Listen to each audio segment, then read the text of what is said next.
font même les personnes qui réussissent tout dans la vie là? Comment elles font? C'est quoi leur secret? Tu te poses aussi la question, n'est-ce pas? Reste connecté.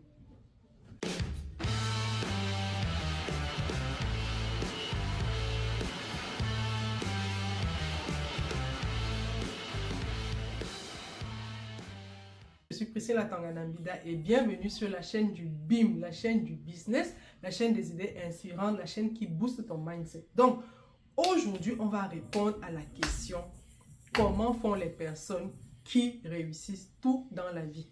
Comment font les personnes à qui tout semble réussir dans la vie? Parce que oui, on a l'impression que tout leur réussit, mais tout ne leur réussit pas souvent. Alors, le premier secret des personnes à qui tout réussit dans la vie ou à qui tout semble réussir dans la vie, c'est qu'elles travaillent en silence. Ce sont des personnes, quand elles ont décidé de lancer un projet, elles n'en parlent pas au monde entier. Non. Elles respectent vraiment ce dicton, cette citation que j'aime beaucoup qui dit: faites vos projets en silence et la réussite se chargera de faire du bruit. Parce qu'elle est consciente que trop parler de ses projets à trop de personnes, parfois ça met même, à la fin même, tu te perds. Parce que quand tu parles de ton projet, dans la réalité, c'est quoi? C'est que chacun te donne son avis. Chacun va te dire, voilà, moi, voilà ce que je pense de ton projet. Tel autre va te dire, voilà. Chacun selon sa perspective. Aucun n'aura tort, aucun n'aura raison, mais c'est juste que chacun selon sa sensibilité, chacun selon comment il est, va te donner des idées. Et toi, il faut savoir quoi, c'est que tout ce que tu entends travaille dans ton cerveau. Ton cerveau travaille quand il reçoit une information. Or, les personnes qui visiblement réussissent tout ce qu'elles entreprennent, c'est quoi? C'est que elles ont des personnes précises à qui elles parlent de quelque chose.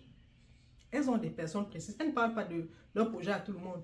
Si elles ont dans leur entourage une multitude de personnes, elles sont forcément proches de beaucoup de personnes, mais parlent à très peu de personnes de leur projet. Parce qu'elles savent, quand elles vont chez telle personne, elles savent ce qu'elles recherchent, elles savent le conseil ou l'information qu'elles recherchent. Elles n'en parlent pas partout parce qu'elles savent que trop d'informations aussi, ça va ralentir leur process. Donc, elles ont des personnes de confiance à qui elles parlent. Et c'est très important. Dans la vie, il faut identifier dans notre entourage les personnes à qui on peut parler de certaines choses. On ne parle pas de tout avec tout le monde.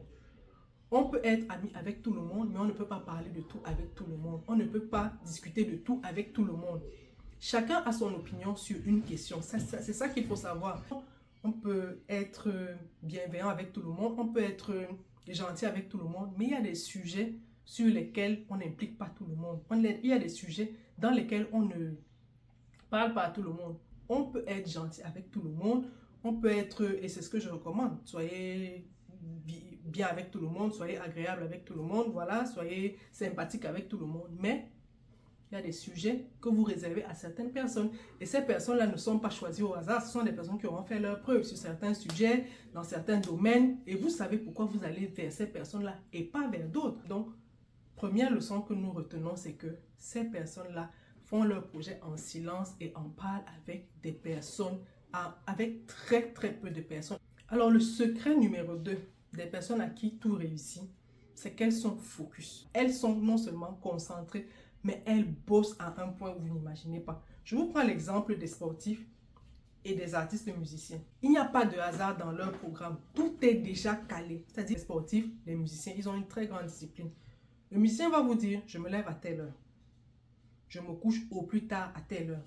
Parce que l'heure à laquelle je me réveille ou bien mon temps de sommeil, il y a un résultat sur mes cordes vocales. Ils vont vous dire ça. Vous allez trouver ça banal. Vous allez dire que mais, que je dors à telle heure, que je dors à telle heure, c'est la même chose. Non. Lui, il va te dire, elle va te dire, si tu dors à telle heure, tes cordes vocales vont être affectées. Les artistes musiciens. L'artiste musicien va te dire, quand je me lève, je commence par prendre une boisson, je ne sais pas quelle boisson, une boisson chaude, à telle température, je prends avec du miel, parce que le miel a tel effet sur les cordes vocales, ou bien je prends avec tel... Bref, ils vont vous déballer une routine. Quand vous êtes regardé ça en profane, vous allez dire, mais tout ça pourquoi? Mais tout ça parce que, de même, ne soyez pas surpris que la personne soit toujours au top. C'est-à-dire dans son art, elle soit toujours la meilleure, qu'elle soit toujours, elle on dit, mais elle, depuis des années, elle est là. Mais c'est la discipline et le travail qui mènent à ça. Parce qu'elle a une telle discipline, elle va te dire, je ne reste pas dehors au-delà d'une certaine heure. Parce qu'au-delà d'une certaine heure, le temps, l'air se refroidit, mes cordes vocales, mais si, mais ça. Elle a conscience que ces cordes vocales-là, c'est son capital, c'est son fonds de commerce, c'est son outil de travail. Donc, elle ne peut pas s'amuser avec.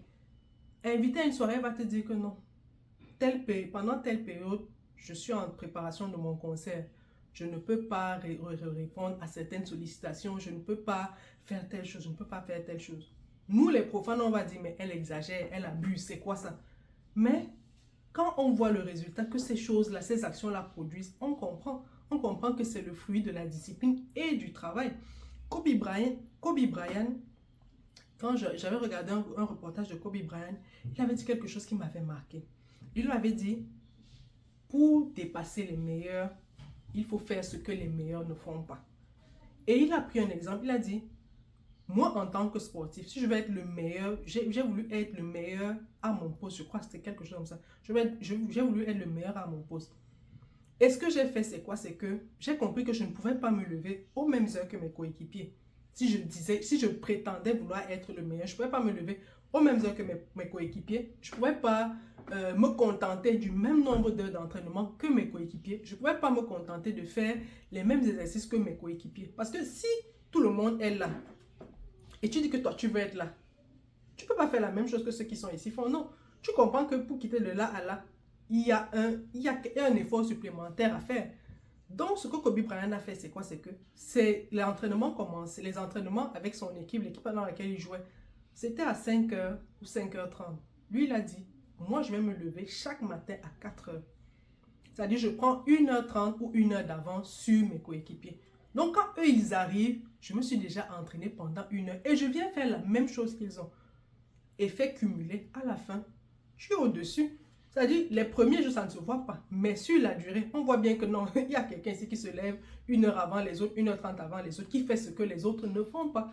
Donc, deuxième secret, travail, discipline. Il ne faut pas s'amuser avec ça. Quand vous voyez quelqu'un qui est discipliné, quelqu'un qui est travailleur, non, ça ne ment pas. Il va frapper dans le mille. Ça ne ment pas. Discipline, travail, là. Allez regarder autour de vous, sur la durée. Quelqu'un qui est discipliné, qui travaille sur la durée. Mais vous allez voir. Le secret numéro 3 des personnes à qui tout réussit, c'est qu'elles sont très spirituelles. Ce que je vais vous dire là va vous sembler un peu ésotérique pour certains, mais écoutez très bien ce que je vais dire. C'est des personnes très spirituelles. Quand je dis très spirituelles, ça veut dire quoi? C'est des personnes qui ont développé un tel calme à l'intérieur d'elles-mêmes. C'est-à-dire, elles sont calmes à l'intérieur d'elles-mêmes. C'est-à-dire, en elles, là, il n'y a pas de bruit. Il peut y avoir le bruit autour d'elles, mais en elles, là, il y a un calme. Un calme qui est tel que elles sont sensibles à des choses que beaucoup de personnes ne perçoivent pas. Elles sont sensibles à des choses, c'est-à-dire, leur intuition leur parle et elles l'entendent. Et c'est un exercice c'est pas quelque chose qu'on parvient à faire du jour au lendemain, non. C'est le fruit de beaucoup d'années. Quand vous trouvez une personne qui est calme à l'intérieur d'elle-même, qui a développé son côté spirituel, son intuition, tous les feux sont rouges. Tous les feux, c'est-à-dire tout le monde leur dit non, n'y va pas. Est-ce qu'on n'avait pas encore vu ça? Des personnes à qui tout le monde dit non, non, non, c'est pas bon, ça va faire comme ça va faire ci, ça va faire ça. Tout le monde leur dit, ma chérie, ne fais pas ça. Mais en elle, là, il y a quelque chose qui lui dit fais. En elle, là, il y a quelque chose qui lui... Il y a une flamme là, en elle, qui est là. Et qu'elle sent que non. Quelque chose en moi me dit de le faire. Et elle fait, pam, ça marche. Et c'est pour ça que je vous ai dit, ce sont des personnes qui ont développé un niveau de spiritualité, mais que vous n'imaginez même pas. Alors, le secret numéro 4 des personnes à qui tout semble réussir, et ici j'insiste sur le semble, et que pour ces personnes-là, l'échec n'existe pas. Pour ces personnes-là, le mot échouer n'existe pas. Ces personnes-là sont convaincues que même s'il y a échec, l'échec apporte un bénéfice. Et ce bénéfice-là, c'est la leçon. Ces personnes-là vont vous dire, c'est vrai, j'ai perdu peut-être de l'argent, j'ai perdu des ressources, j'ai perdu telle chose, mais il y a une leçon. Et elles vont vous dire, c'est une leçon que j'ai achetée au prix de l'investissement que j'ai mis dedans. Donc d'autres personnes vont dire, ah mais il a perdu 10 millions. Il va te dire, non, j'ai acheté une leçon de vie à 10 millions. Il y a des gens qui ont ce niveau de mindset-là. Et vous comprenez, quand vous arrivez à ce niveau de mindset, où vous perdez de l'argent dans une activité, dans un projet, dans un business, vous perdez des masses d'argent. Et que vous pouvez dire non, la somme que j'ai perdue là, mon investissement que j'ai perdu là, j'ai payé le prix en fait de la leçon. Parce que ce qu'il faut aussi savoir, c'est quoi? C'est que parfois, on est immobile parce qu'on se dit, tant que tout n'est pas vert, tant que je n'ai pas maîtrisé tous les risques, je n'y vais pas. Il y a des personnes comme ça qui aujourd'hui sont dans l'immobilisme parce qu'elles veulent tout maîtriser. Mais en fait, on ne peut pas tout maîtriser. On le dit même d'ailleurs, il n'y a pas de risque zéro. Il n'y a pas de risque zéro. Parfois, tu as tout maîtrisé là. Un événement imprévu, pam, Covid nous a donné la leçon ici. Tu fais ton projet, tu sais que non, c'est carré, c'est propre, c'est plié. Non, quelque chose vient de nulle part, là, pap, ça te met tout ça à terre. Tu vas dire quoi? Que tu as maîtrisé le risque, mais ces personnes-là vont te dire que je tire la leçon, c'est-à-dire je prends la leçon pour ce qu'elle vaut, pour ce que j'ai payé. Il faut aussi savoir que dans la vie parfois, c'est vrai, on aime gagner à tous les coups. Personne n'aime savoir qu'il a jeté de l'argent. Mais il faut savoir que parfois, il y a des projets qui ne sont pas appelés à être des réussites. Et je le dis d'expérience, il y a des projets qui ne sont pas appelés à être des réussites.